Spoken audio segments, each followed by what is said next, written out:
dan beliau tidak mau, ya sudah, saya minta doa sama beliau dan saya melanjutkan perjalanan saya, gitu kan. Ada seorang yang pernah saya jadikan jadi guru saya, kemudian saya menemukan figur yang lain, kemudian beliau saya ajak mau. Akhirnya saya dan beliau jadi murid. Tadinya guru murid, tapi kemudian menjadi sejajar. Saya sama beliau sama-sama murid. Tapi tetap saja kan, saya harus selalu berhormat kepada beliau. Karena beliau pernah jadi guru saya, meskipun sekarang saya pindah kepada guru yang lebih tinggi, gitu ya. Jadi kayaknya itu bisa jadi kita harus memutuskan manakala guru kita sementara itu memang tidak memenuhi syarat sebagai guru. Karena sepanjang yang saya tahu, kalau dia memenuhi syarat sebagai guru itu, manakala kita ingin maju, justru didorong, gitu ya. Pada saat saya dulu sekolah di SD, kemudian saya berpindah ke SMP itu didorong oleh beliau. Tidak malah yang guru SD tadi cemburu, kamu sekarang pindah guru ya, nggak mau lagi sama saya, nggak gitu. Anehnya saya banyak dapati itu justru di lingkup yang kaitannya dengan agama, gitu.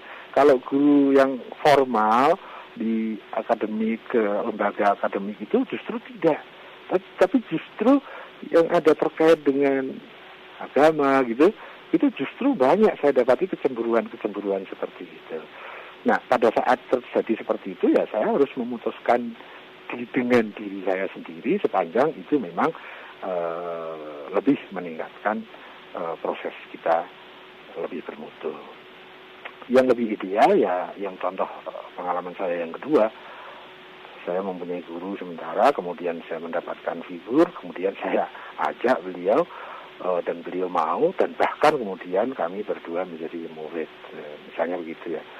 Kayaknya yang ideal ya yang kedua itu deh. Jadi itu sangat tergantung kepada situasi dan kondisi yang terkait kepada seseorang itu.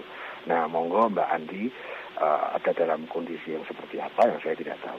Kemudian yang ketiga, su'ul khotimah dan husnul khotimah itu hanya bagi muslim atau yang lain.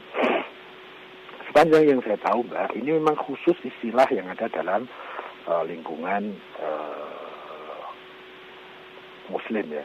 Tetapi kalau kita ambil esensinya, su'ul khotimah dan husnul khotimah itu sering dikaitkan dengan kematian seseorang, itu dalam posisi kematian yang baik atau dalam posisi kematian yang buruk. Nah, orang yang tadinya baik tapi tiba-tiba pas saat dia berubah, tujuannya berubah, niatnya berubah, cara hidupnya berubah, pada saat itu dia mati. Itu kan berarti akhir kesudahan yang buruk. Ada yang tadinya itu dia misalnya contohnya itu Raden Said ya, dalam sejarah disebut dengan Sunan Kalijogo itu kan tadinya dia itu menjadi pemuda yang nakal dan sebagainya,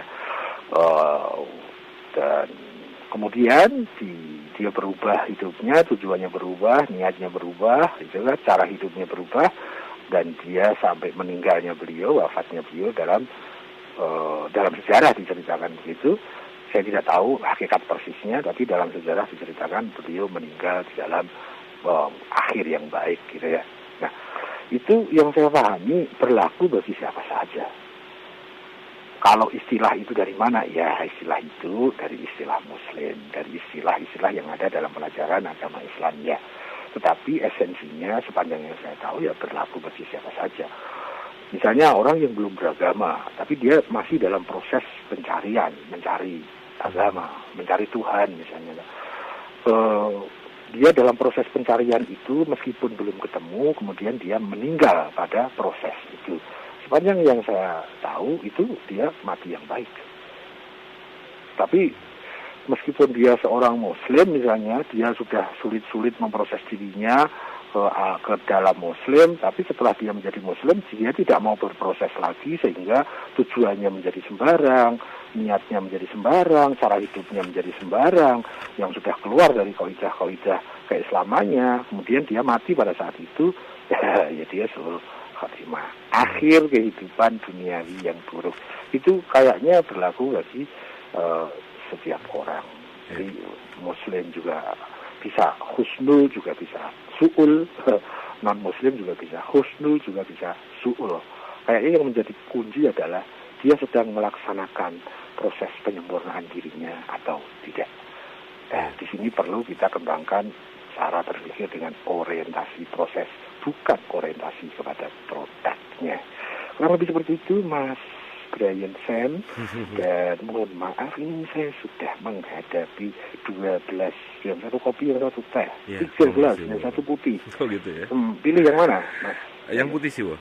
Iya, pilih sendiri. Gitu ya. Tapi yang ini kan punya aku.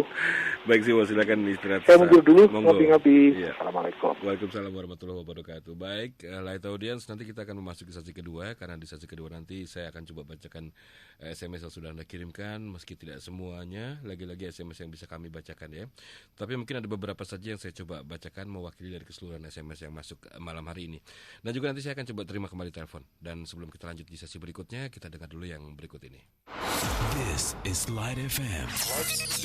www.litfmjakarta.com. Provided by Central Online. Welcome to the new 105.8 Light FM. Light FM. The best slow hit station. The best slow hit station.